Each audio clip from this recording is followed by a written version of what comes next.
بعد فأعوذ بالله من الشيطان الرجيم بسم الله الرحمن الرحيم اقرأ باسم ربك الذي خلق صدق الله العظيم وصدق رسوله النبي الأمين الكريم للشاهدين والشاهدين.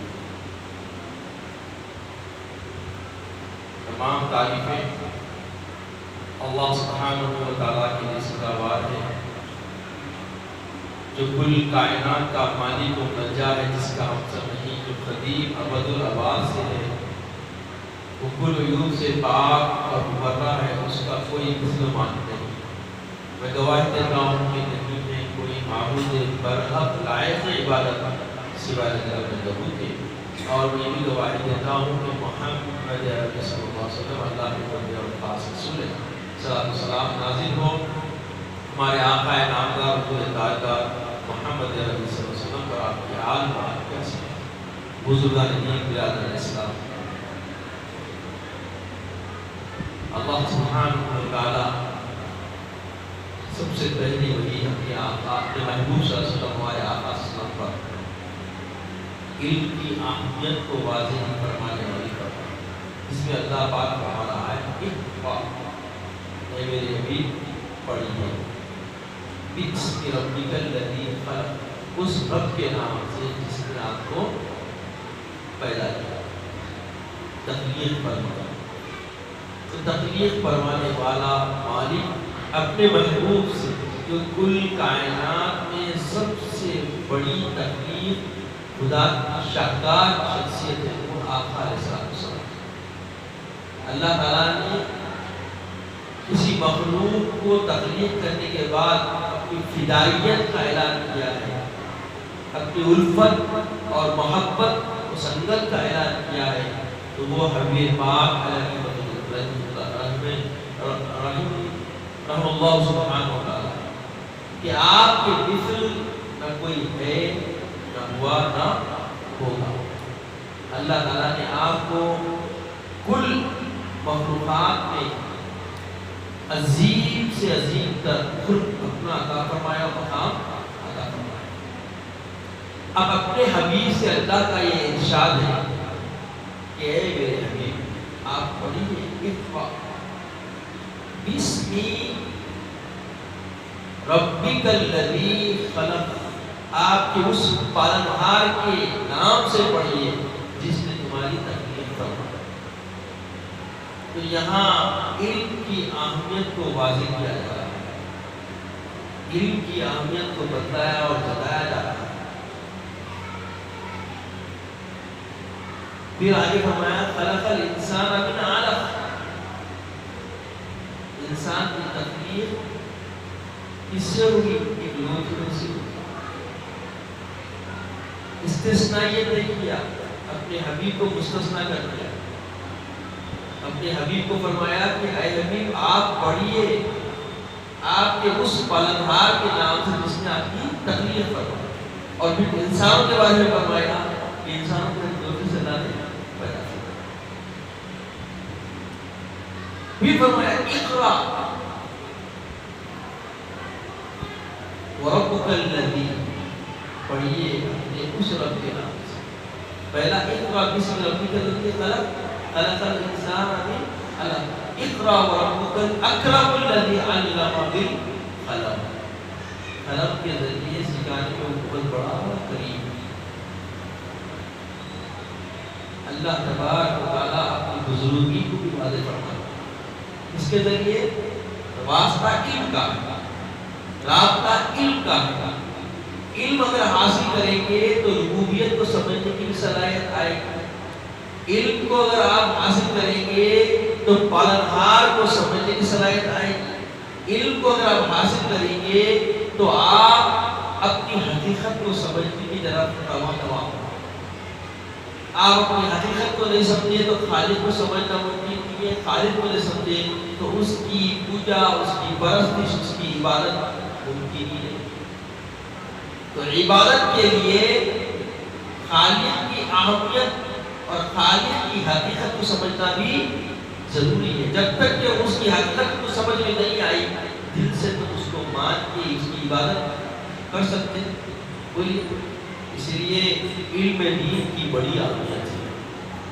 جب تک آپ علم دین نہیں سیکھیں گے تب تک آپ کامل مسلمان نہیں بن سکتے. آپ مسلمان بننا چاہتے ہیں تو علم سیکھنا آپ پہ کیا ہے؟ فرض ہے. جیسا کہ پیارے آقا کا ارشاد طلب العلم فریضۃ علی کل مسلم. اب کیا ہوگا؟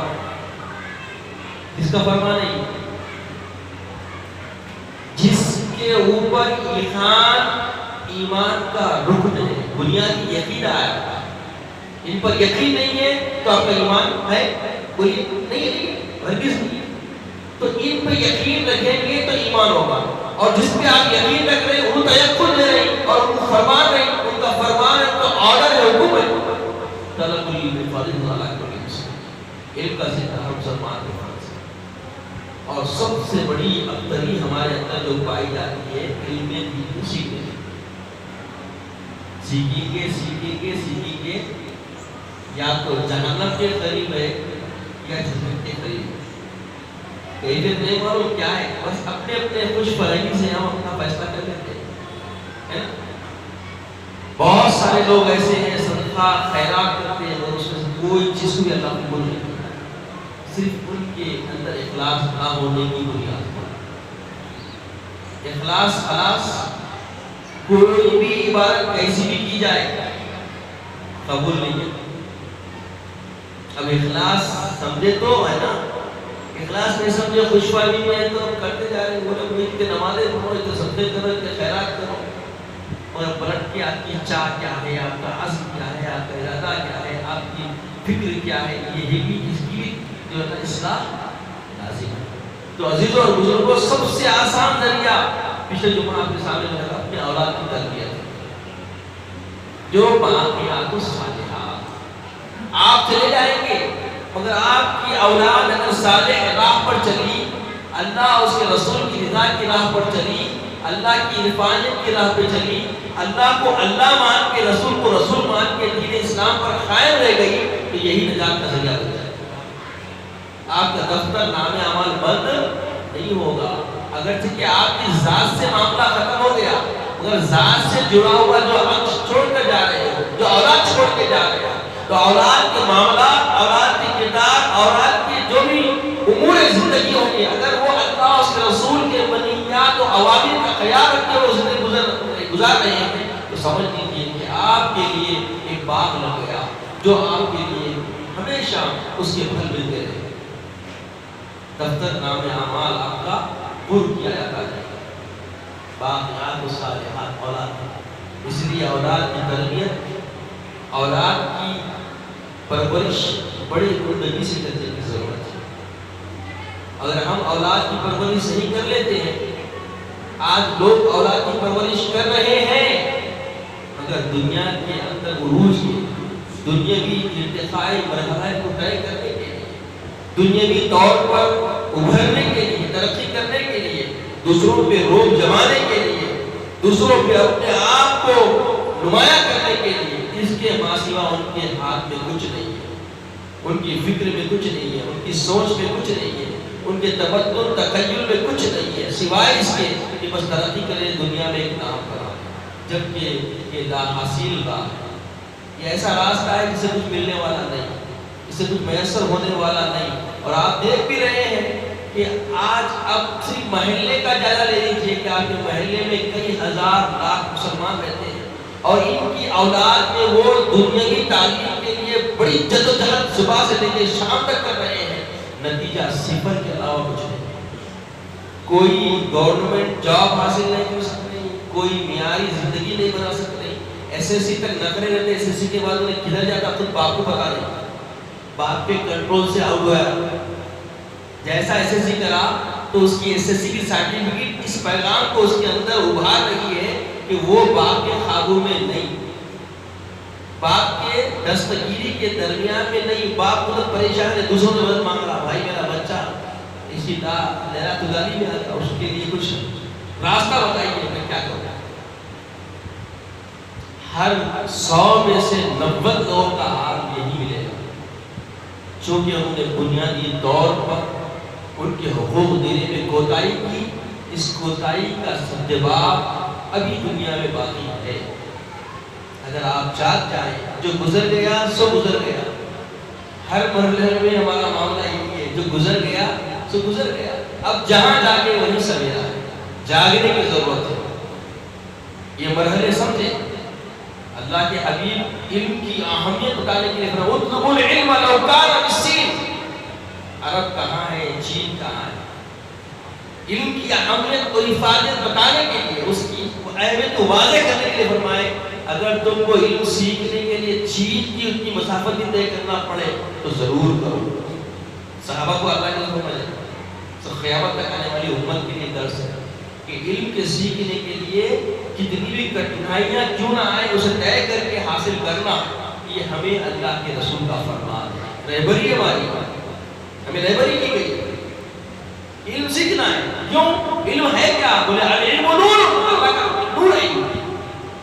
جب نور خدا سمائے گا دماغ میں اور دل میں تو سمجھیے راہ کتنی آسان نظر آئے گی۔ ہدایت کی راہ آسان ہے۔ آج ہدایت سے بھٹک رہے ہیں، اس کی بنیادی علت، بنیادی وجہ، بنیادی اساسی اگر آپ دیکھ لیں گے تو یہی ملے گی کہ ہم صرف غفلت میں، اس میں بولیے غفلت، اور غفلت اتنی بری ہے کہ ہم جو حق ہم پہ اولاد کا ہے اولاد نہیں کرتے۔ کیا ہے وہ اولاد کا حق؟ والدین پہ، تو بولے والدین پہ اولاد کا سب سے پہلا یہ ہے کہ سب سے پہلے بچے کو کلمہ طیبہ کی تعلیم، توحید کی تعلیم۔ کیا مشکل ہے؟ کوئی یہ نہیں ہوتا میں توحید کو نہیں آتا، توحید ہے مسلمان کہاں کا نہیں۔ توحید کیا ہے؟ اللہ کی وحدت، اللہ کے صفات اور اسماء پہ پورا ایمان، بھروسہ۔ اللہ غفور ہے، بھروسہ ہے، اللہ رحیم ہے، بھروسہ ہے، ساتھ میں اللہ قہار بھی بھروسہ ہونا چاہیے۔ اللہ عادل ہے، اس پہ بھی بھروسہ، جیسا رحمان و رحمانیت پہ ہے ویسے ہی عادل ہونے پر، قہار ہونے پر بھی ہونا چاہیے، ستار پر بھی ہونا چاہیے۔ تو یہ اللہ کے صفات اور ذات پہ بالکل یقین ہونا، بھروسہ ہونا، تو یہ توحید ہے۔ آپ کا آدھا ایمان مکمل ہو گیا، آپ اتنا سمجھ گئے، آپ کا آدھا ایمان مکمل ہو گیا۔ اور اس ایمان پر شیطان بھی ہے، اس ایمان پر جو دین اللہ نے منسوخ کر دی وہ سب ہے۔ اللہ کو سب مانتے ہیں، اللہ کو نہیں ماننے والا کوئی بھی دنیا میں نہیں ہے سوائے مشرکین کے، کفار۔ ٹھیک ہے، یہود نصارہ سب اللہ کو مانتے نہیں مانتے؟ آپ بھی مانتے ہیں؟ کم سے کمزور بھی کوئی شخص مل جائے آپ کو جو علم سے بالکل نہ بتا دے، اس کو پوچھے اب تو اللہ ایک ہے۔ صرف مسلمان نام لیوا بھی ہے تو اس کو یہ معلوم ہے صفات و ذات اللہ کی احد ہے، یکتا ہے۔ اللہ اس پرسن میں سے اور نہیں دوسرا ایمان کا سوائے نہیں پڑے۔ دوسری چیز دیکھیے آپ، یہ آدھا ایمان ہو گیا۔ اب دین اسلام پہ کامل ہونے کے لیے رسالت کو ماننا، جیسے اللہ کو مانے، آپ اللہ کو معبود مانے، معبود کو سمجھانے والا، معبود تک پہنچانے والا، معبود سے جوڑنے والا، معبود کی فکر دلانے والا، معبود سے آشنا کروانے والی ذات کا نام محمد رسول اللہ۔ اب ایمان کامل ہوا ہے، اب ایمان مکمل ہوا ہے، اور وہ محمد کے ذریعے جو پیغام اللہ نے اس پر بھی یقین کرنا،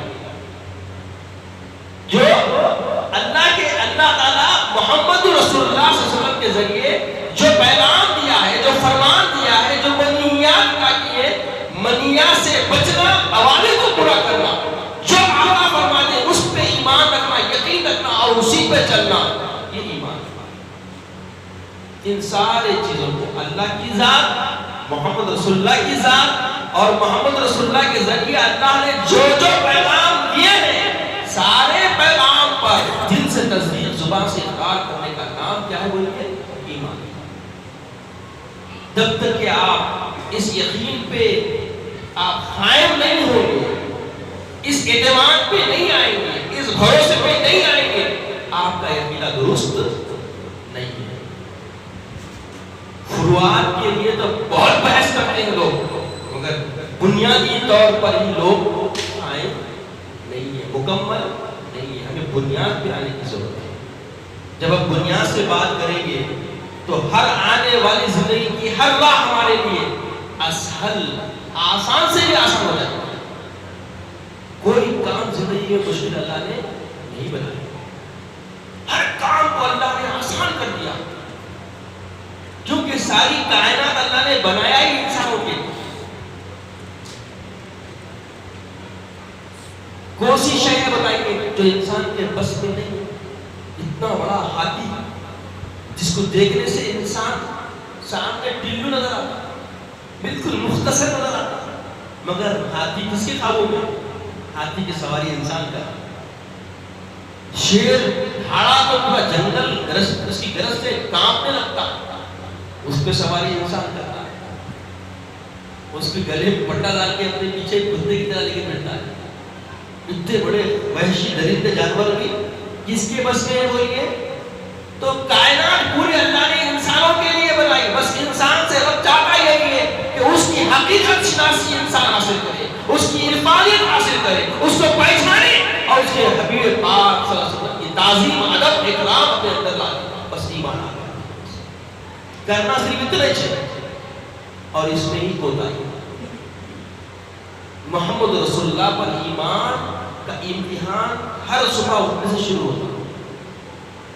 آپ کی ہر حرکت ایمان کو جلانے والی، ابھارنے والی، پروان چڑھانے والی ہوتی ہے۔ آپ صبح اٹھتے جو کام شروع کرتے وہ کام سنت کے مطابق ہونا چاہیے، رسول کے اداؤں کے مطابق ہونا چاہیے، رسول کے اصول کے مطابق ہونا چاہیے۔ اگر ہم اس کے مطابق اپنا سویرا کرتے ہیں اور پورا دن گزارتے ہیں تو سمجھ لیجئے کہ آپ امین ہیں، امانت دار ہیں، اس کی جزا صرف جنت اور رویت اللہ، اللہ کا دیدار سے۔ سارا دن اگر آپ صرف اتنی کوشش کر لیتے ہیں کہ ہم سے رسول کی سنت کے علاوہ کوئی کام نہ ہو، رسول کے دیے ہوئے نظام زندگی کے علاوہ کوئی کام ہم سے سرگرم نہ ہو، ہم نام لیوا مسلمان بن جائیں، یہودیوں جیسا جیے، نام لیوا مسلمان بن جائیں، نصرانیوں جیسا جیے، نام لیوا مسلمان بن جائیں، مشرکوں کی نفاقتوں اور مشرکتوں کو لبھانے میں وقت گزارتے ہیں، تو سمجھ لیجئے کہ ہمارا نتیجہ ہمارے لیے صفر ہے، ناکامی ہمارا نصیب ہے، رسوائی اور ذلت ہمارا نصیب ہے، آخرت میں معیشت میں ہمارے لیے کچھ نہیں ملنے والا ہے۔ اور آج ہمارا وطن زندگی یہی کچھ بنا ہوا ہے، ہم غیروں کو لبھانے میں، غیروں کو مائل کرنے میں، غیروں کی جے کاری کرنے میں، غیروں کو چھیلنے میں اپنا وقت صرف کر رہے ہیں۔ ہمیں اپنے وقت کی اہمیت کو سمجھنے کی ضرورت ہے۔ تو عزیزوں اور بزرگوں، آپ کے مسجد کے انتظامیہ نے، آپ کے نوجوان نونہالوں کو دین کا شعور دینے کی کئی زبردست سے کوشش تو کر رہے ہیں، مگر صبح کا سونا رزق کو روکتا ہے، سب کو معلوم ہے، مگر صبح ہی سے سونا ہے نہیں ہمارا حال۔ نوم صبح کی جب نو رزق حاصل پڑھنے تک، مسجد میں پکارنے تک، مدرسے میں پکارنے تک ہی چلے، گھر میں لانے کی لوگ گھر میں لانے کی ضرورت ہے۔ تو صبح کا مدرسہ فیل جا رہا، صبح کا مدرسہ بولیے ابھی بھی تمہارے مقابل میں گھس جاؤ، دیکھو صبح صبح 4 بجے رات سے اٹھ جا رہے ہیں، اور ہم ہیں کہ 10 بجے 9 بجے سے پہلے دروازے 8 بجے سے پہلے کھلتے تھے، وہ بھی نہیں کھلتے، بچوں کی اسکول بھی جا سکتے، کون سا اسکول ہے وہی، نہ خبر کی تیاری ہے، نہ معیشت میں تمہاری رسوائی سے بچانے کا ذریعہ ہے، نہ آخرت کی کامیابی کی کوئی ضمانت ہے، اس کے لیے دروازہ کھل جاتا۔ سمجھ رہے ہیں آپ؟ بہت اب تک ان پہلوؤں پہ انشاءاللہ آنے والے جماعت پہ گفتگو شروع کریں گے، کیونکہ ادھر بقرعید بھی قریب آ رہی ہے، اور آپ تمام کا تقاضا یہ رہتا ہے کہ بھائی ایک موضوع کے ساتھ چلیں، تو اور سب درس کے طور پر اگر آپ رابطہ کر لیں، جمعہ کا مقصد سمجھ لیں، تو ہر جمعہ ایک تطہیر والی چیز، ایک پاکیزہ زندگی کے خریدے کو ابھارنے والی چیز آپ تک میں پہنچا سکتا ہوں، اور ساتھ ہونا چاہیے۔ تاخیر ختم ہوتی رہتی، مسجد بڑھتی ہے، کیونکہ اس کی آمد نہیں ہے لوگوں کے پاس، جبکہ انتظامیہ چاہتا ہے۔ عربی تو سمجھنے سے خاصی بہت سارے لوگ، تو عربی مختصر کرتی جائے، بیان اچھا ہو، لوگوں کو علم ملے، لوگوں کو فکر ملے، جینے کا سلیقہ ملے، طریقہ ملے، کامل سلامت ایمانی ملے. مگر یہ سب خال مسجد کی کمیٹی کا حال ہے. مسجد کمیٹی چاہتی ہے مگر لوگ نہیں چاہتے. مسجد کمیٹی محنت کرنا چاہتی ہے مگر لوگ نہیں چاہتے. اعتراض لوگوں میں ہے. معترض بننا آسان ہے مگر فائدہ اٹھانے کی طرف کوئی بھی تیار نہیں ہے. تو عزیزو، جتنی کوشش ہو رہی ہے اس کو تو پورا کیجیے. تو صبح میں جو غفلت سے بچے نہیں آ رہے تھے اس کے لیے انتظامیہ نے 1 جولائی سے شام میں مغرب، اثر تھا مغرب کر دیا بس. اب لیو آپ کے خاطر، آپ کے نونہالوں کے خاطر یہ وقت میں تبدیلی لائی جا رہی ہے. صبح میں تھا آپ کے لیے مگر غفلت میں سو رہی نا. اب سونے والوں کو نقصان ہو رہا تو کم سے کم جاگنے میں تو آ جاؤ. ابھی بھی کوئی مشکل ہے میں سمجھتا ہوں وہ لوگوں کے لیے جو عصری علوم کو ترجیح دیتے ہیں. انہوں بولیں گے ٹیوشن ہے، اس کے بعد کچھ اور ہے، صبح ہوتی ہے شام ہوتی ہے، زندگی یوں ہی تمام ہوتی ہے. حال تو یہی ہے نا. مگر اس حال سے ذرا باہر آئیے. آج میرا موضوع کچھ اور تھا مگر مجھے بتایا انتظامیہ نے کہ عصر کی نماز میں مدرسہ کیا جا رہا ہے عصر سے مغرب تک. یہ اعلان کیجیے. تو یہ آج کا پورا عنوان میں نے آپ کے لیے باندھا. آپ اس کے لیے خدا چاہیے، اپنی اولاد کو مدرسے میں بھیجیے اور جتنا آپ جستجو کریں گے مدرسہ اتنا معیاری بنے گا. میں معاون بنوں گا انشاءاللہ. حالانکہ مجھے کمیٹی نے کچھ کہا نہیں ہے مگر اس معاملے میں اگر آپ لوگ توجہ دیں گے 250 بچے مشکل نہیں ہے آنا محلے سے. مشکل ہے جی؟ بولیے. اگر آ جائیں گے توجہ آپ لیں گے اس کے نصاب کے لیے، اس کی ترتیب کے لیے فری آف کاسٹ انشاءاللہ میں آپ کے ساتھ معاون ہوں گا، کمیٹی کے ساتھ رہوں گا. عزیزو، اب سوچو، عقیدے کی بھی تعلیم ہوگی، رسالت کی بھی تعلیم ہوگی، توحید کی تعلیم ہوگی، کلمہ طیبہ کی تعلیم ہوگی، نماز بچوں کو آ جائے گا، روزہ معلوم ہو جائے گا، زکوٰۃ معلوم ہو جائے گا اور مرنے کے بعد جنازہ پڑھنا اور پڑھانا معلوم ہو جائے گا.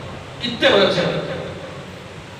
مدرسہ صرف 2 گھنٹے کا، عصر سے مغرب تک. اس میں اتنی تعلیم جو ہمارے پاس نیت ہے بچوں کو مل سکتی ہے، بچوں کے لیے راہ ہموار ہو سکتی ہے.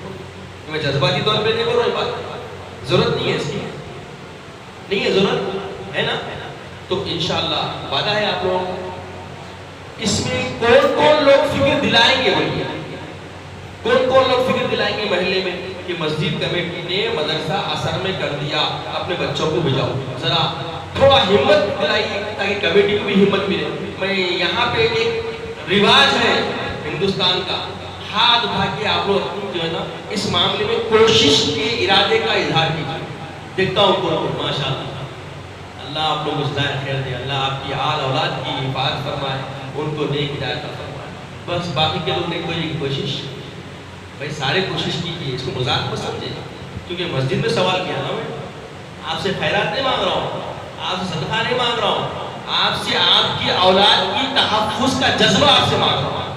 اگر اب بھی اگر آپ بیدار نہیں ہوں گے تو نقصان صرف آپ کا ہوگا.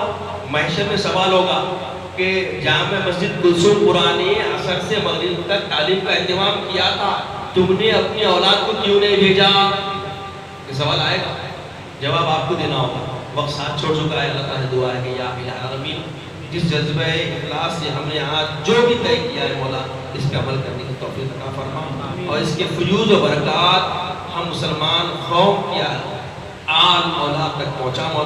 مولا جذبہ عمل میں استقامت عطا فرما. مولا اخلاص کی زندگی عطا فرما، عزت کی زندگی عطا فرما، خاتمہ بالخیر فرما، وقت عطا کرم طیبہ عطا فرما، اپنے حبیب پاک صلی اللہ علیہ وسلم کا دیدار عطا فرما. سبحان اللہ و بحمدہ، سبحان اللہ العظیم والحمد للہ رب العالمین.